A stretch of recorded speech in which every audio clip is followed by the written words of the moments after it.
South Korea's consumer prices increased by more than 3% on year in October, their biggest jump in almost 10 years. The spike has been largely driven by soaring oil prices. Eum Ji-young with the details. Consumer prices in South Korea saw their biggest jump in almost 10 years. Statistics Korea said on Tuesday that its consumer price index was at 108.97 in October, up 3.2% on year.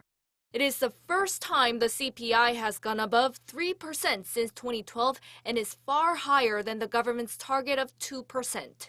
This follows on-year rises of more than 2% for 7 months in a row. This month's consumer prices have recorded an increase of more than 3%, amid the rise in industrial goods including petroleum products and processed goods.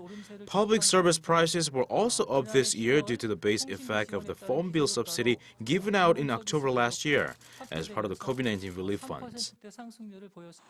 Consumers have seen higher prices at the gas pumps in October as the increase was largely driven by soaring petroleum prices. The price of gasoline climbed by almost 27% on year, and diesel jumped more than 30%. To lessen the burden on drivers, the government is to temporarily cut oil taxes by a record 20% for 6 months from next Friday until the end of April. But some experts say if global oil prices continue to rise, the tax cut might not be enough to effectively relieve the burden on consumers. The rise in prices of agricultural goods has slowed compared to previous months, but some major items on the grocery shopping list have seen rises, including eggs and pork.